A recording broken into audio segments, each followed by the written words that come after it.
We called the venue and canceled the whole thing, came the triumphant words from my mother, who, like a whirlwind, had entered my apartment without knocking. My father followed her like a shadow, his face blooming with that same nasty, smug grin that always appeared when he was sure he'd fixed my life. This man is not right for you, Cassandra, and deep down, you know it. We're saving you from the biggest mistake of your life, my father added, his voice sounding as if he'd just signed a lucrative deal. The deposit is non-refundable, so we saved you money, too. You'll thank us later. But at that very moment, as if mocking their triumph, my hand trembled and vibrated. My phone. On the screen, a name. Rebecca, the venue manager. And a warning message. Ms. Thornton, someone claiming to be your mother just attempted to cancel your event at your estate. Should I contact security? I raised my hand sharply, my finger hovering in mid-sentence, silencing them. Rebecca, thank you for warning me. My voice was cold and clear, like a honed blade. No need for security, but please document everything that was said and who exactly called. I paused briefly, deliberately, looking at my parents' confused expressions. Also, increase your wedding staff by 20%. We'll have a few uninvited guests. They might want to make a scene. I hung up and slowly turned to face them. They exchanged confused glances. My mother was the first to break the silence, and her voice no longer sounded confident, but rather irritated and confused. What was that? Who's Rebecca? Rebecca is my events manager at Thornwood Manor, I said measuredly, a smile appearing on my lips. That same icy, distant smile I'd honed over years of negotiating with the most unsavory investors. At the very same manor you just tried to cancel. The manor I've owned for 3 years. You just tried to cancel my own wedding at my own property. The blood drained from their faces, leaving a matte, waxy pallor. That pallor bespoke more than just defeat. It bespoke the collapse of their entire universe, one in which I was forever relegated to the role of disappointment. And I had been, for as long as I could remember. Not because I'd failed at anything, oh no. The Thornton family measured success by a different, twisted yardstick. Prestige was more important than wealth here, visibility more significant than actual achievement. My sister Helena married the son of a senator. My brother Marcus successfully joined my father's law firm. They were following a well-trodden, gilded path, the right schools, the right connections, the right marriages. But I took a turn. Instead of law school, I went to hospitality school and a real estate course. Instead of marrying the right person, I built my fortune from scratch. By 26, my first resale property. By 30, a chain of 4 boutique hotels. By 33, I purchased Thornwood, a 200-acre historic estate that I transformed into the most sought-after wedding venue on the entire coast. And they knew nothing about it. I stopped sharing with people whose criticism was the only reaction to my victories. When I mentioned my first hotel, my mother asked about my real job. When I showed my dad the magazine article, he started talking about Marcus's latest case. I stopped trying. They assumed I was barely scraping by. I let them think so. But the truth was, my scraps had neatly accumulated into a fortune of $140 million, while my brother and sister were still paying off student loans and living in houses bought with their parents' money. Then I met Jonathan. Jonathan Rivera, a high school history teacher from Queens.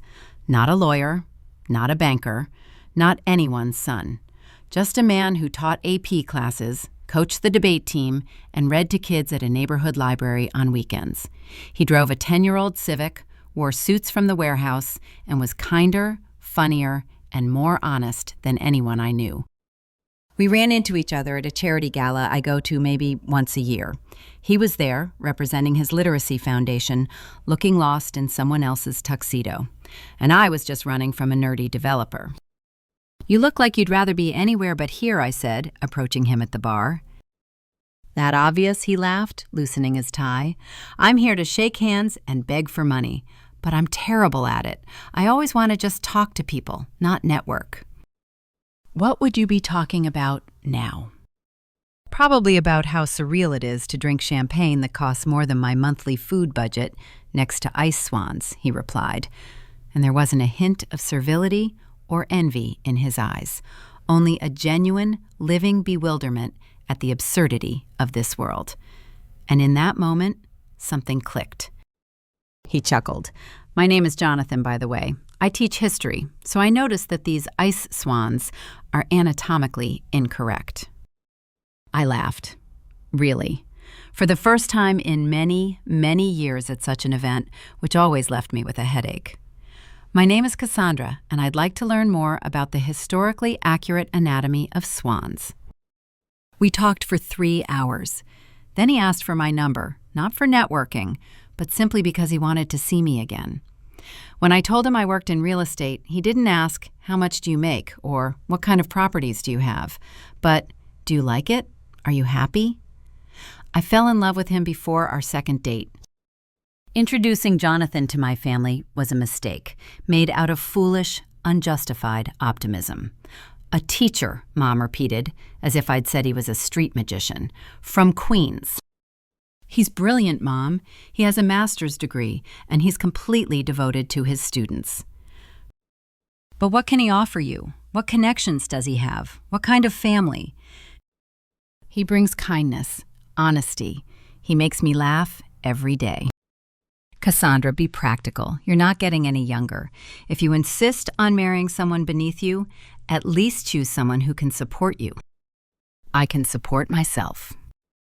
With what? Flipping those little houses of yours? She waved her hand dismissively as if brushing a crumb off the table. Darling, this isn't a career. It's a hobby. I finished lunch early and didn't speak to her for 3 months. When Jonathan proposed to me in a tiny Italian joint in Queens, handing me the ring he'd been saving for a year, I said yes without a moment's hesitation. I kept quiet for 2 weeks, and when I finally called, the reaction was predictably terrible. You're making a disastrous mistake, Dad said, in the voice he used for clients who had lost in court. This man has nothing to offer you. He offers me everything that matters. You're naive. When the romantic fog clears, you'll be left with a man who can't provide for you. I don't need him to provide for me. Dad, I provide for myself, and in fact, very successfully. Right. The phrase sounded like spit. His tone left no doubt. He didn't believe a single word I was saying. Well, when all this falls apart, don't come running to us for help. I wouldn't dream of it. Thornwood Manor was my masterpiece, my secret triumph. I bought it 5 years ago, a dilapidated, crumbling historic building that had been in foreclosure for 10 years. The main house, built in 1890, boasted original moldings, stained glass windows, and gardens that had once graced architectural magazines. Its restoration took 3 years and $8 million of my own money. Now, 40 weddings a year were held there, averaging $150,000 each. The waiting list stretched for a year and a half. Brides flew in from Paris and Tokyo to say "I do" in the Rose Garden or under the arches of the restored ballroom. When Jonathan and I started planning our "I do," the location wasn't even a topic of discussion. Are you sure? He asked softly. I don't want our wedding to turn into a work event. This isn't just a workplace. This is what I'm most proud of. I want to share it with you. I want to get married in a place I created myself. Then that's exactly what we'll do. We planned everything ourselves, without a wedding planner, without family interference. We invited 200 guests, friends, a few colleagues, my brother and sister. My parents were invited too. I didn't expect them to come, but I certainly didn't expect them to try to cancel. What do you mean, your own estate? My father growled, coming out of his stupor. This place cost $200,000 to rent. We checked. You can't afford that. I can't rent it, so I bought it 5 years ago, along with 4 hotels and the development company I run. I crossed my arms over my chest, feeling the long, suppressed bitterness rising. Did you ever ask me about my real career? Or did you just assume I wasn't making it because it was easier for you to believe? Mom's face went from deathly pale to crimson. That's ridiculous. You're lying. You're in the house-flipping business. You've always done that. I started out flipping houses, Mom. Then I became a developer, then a hotelier, then an investor. My portfolio is worth $140 million. Forbes, Hotel Management, Architectural Digest have written about me. I scrolled through the saved articles on my phone, holding the screen up to their stunned faces.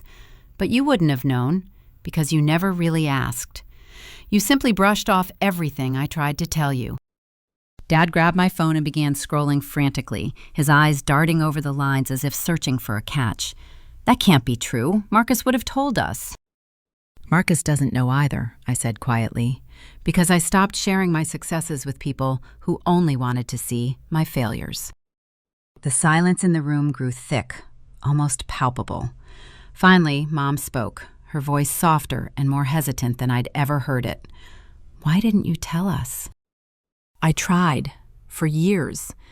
My voice trembled, not from weakness, but from the bitter truth that washed over me. Every time I mentioned the slightest accomplishment, you steered the conversation toward Helena's charity committee or Marcus's latest project. Every time I talked about work, you called it a hobby. In the end, I understood. You didn't want to know. You'd already decided who I was, and nothing could change that. That's unfair, she whispered. Fair? I laughed bitterly, and in that laughter I could hear years of suppressed tears. You just tried to call off my wedding because you decided my fiancé wasn't good enough. You didn't ask about his character, his honesty, or whether I laughed with him every day. You just saw a teacher from Queens and wrote him off, just like you wrote me off when I didn't follow your predetermined path. Dad slowly placed the phone on the table. His expression changed, shifting from defensive arrogance to something confused, almost vulnerable. Cassandra, what were we trying to protect you from? From happiness, from a man who loves the real me, from the life I built myself without a single hint or help from you. The only mistake would have been listening to you. I walked to the door and threw it open. The cold air from the stairwell rushed into the room. Leave, now. And think carefully about whether you want to attend the wedding you just tried to ruin. Because if you show up and make even the slightest scene, security will escort you out. My security, on my property. They left without another word. An hour later, Jonathan found me. I was sitting on the floor by the couch, hugging my knees, crying quietly. Not from pain, but from a strange, devastating relief. Hello, he said softly, sitting down next to me. Hello. He hugged me, and in that embrace, there were no questions, only a quiet readiness to accept everything. What happened? Rebecca muttered something about trying to cancel. And I told him everything. That whole awful visit, years of silent neglect that finally burst forth like pus from an old wound. When I finished, he was silent for a long time, just holding me. I'm sorry, he finally said, and there was such tenderness in his voice that it made my heart clench. I'm sorry they treated you like that. I'm sorry they can't see how incredible you are. They see what they want to see. And they're missing so much. Because the woman I'm marrying is brilliant, kind, and has created something amazing out of literally nothing. And I'll be proud of you whether you own 100 hotels or none. You know that, right?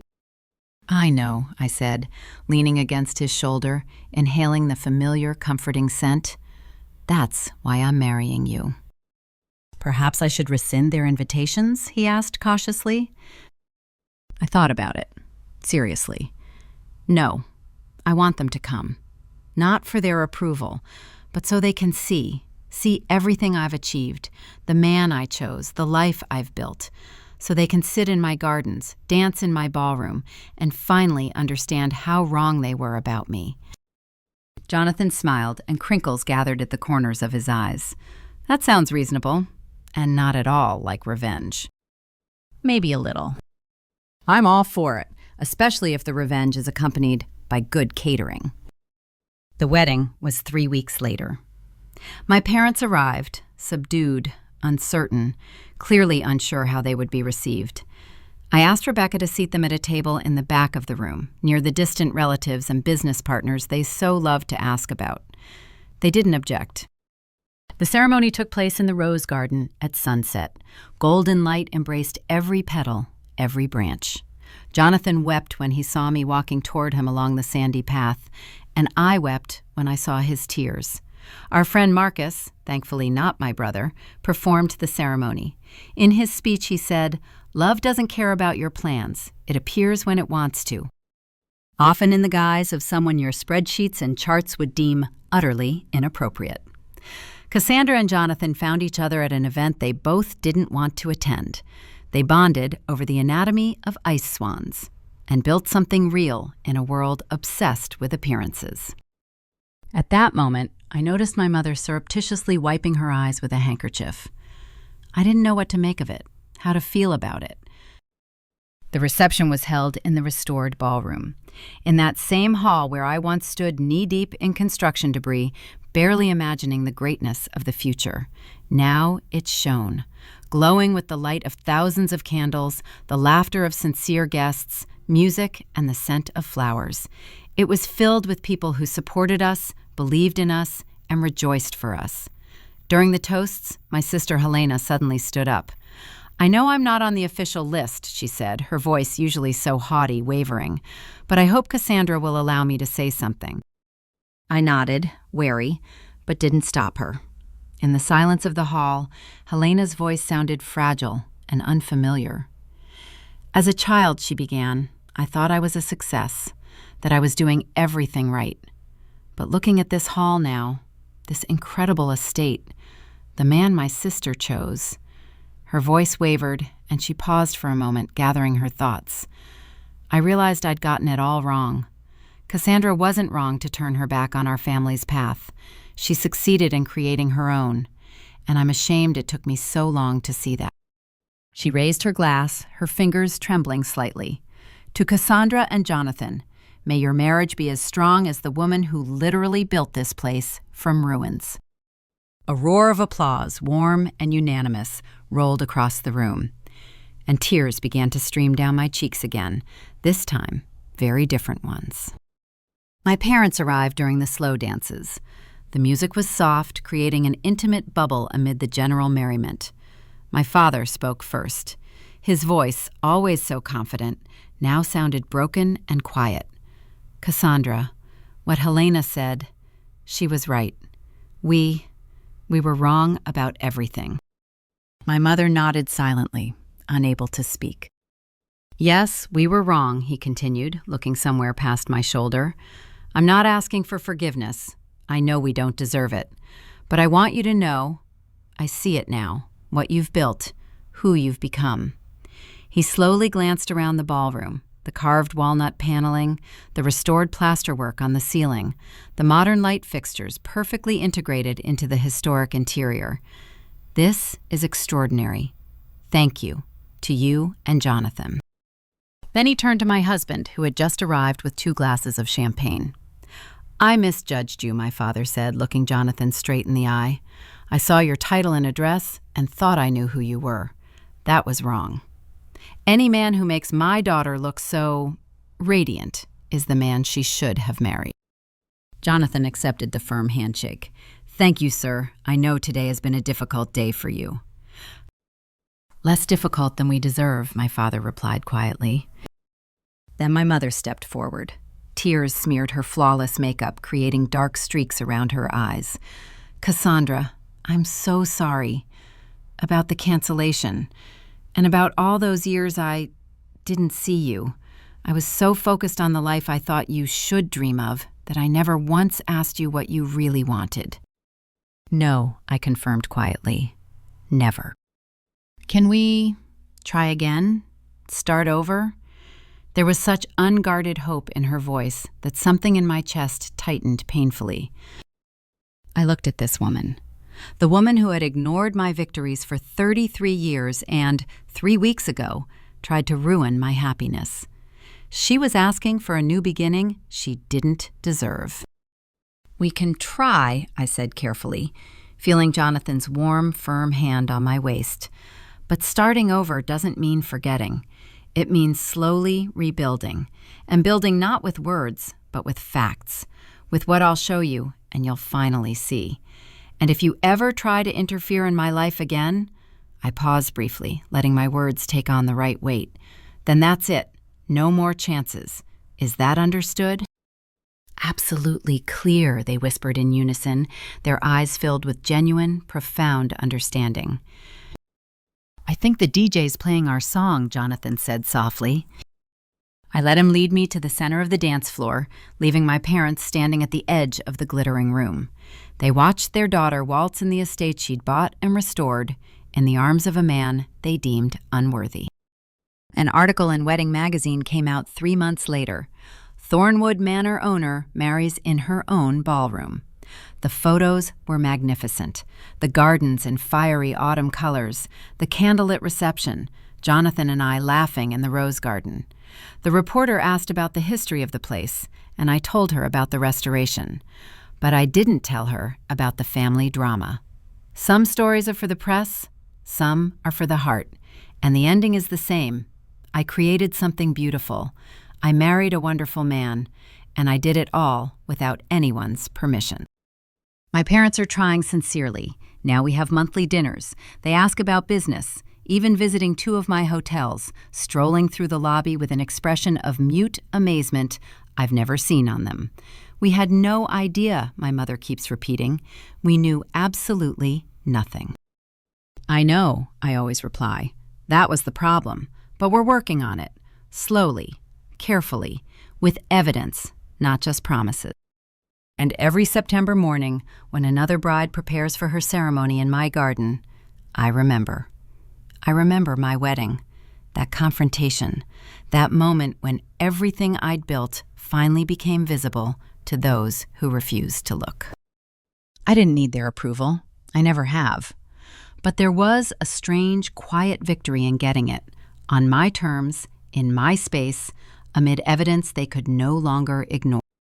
They tried to cancel my wedding because they thought they knew better. They didn't know the venue belonged to me. They knew nothing about my life because they never cared to ask. But now they know. Now they see. Not because I needed it, my need for that died years ago, but because seeing is believing, and believing is the first step. They're changing, slowly. And I'm still building. Real estate, partnership, marriage, a future. All of it is mine. All of it is exactly what I wanted.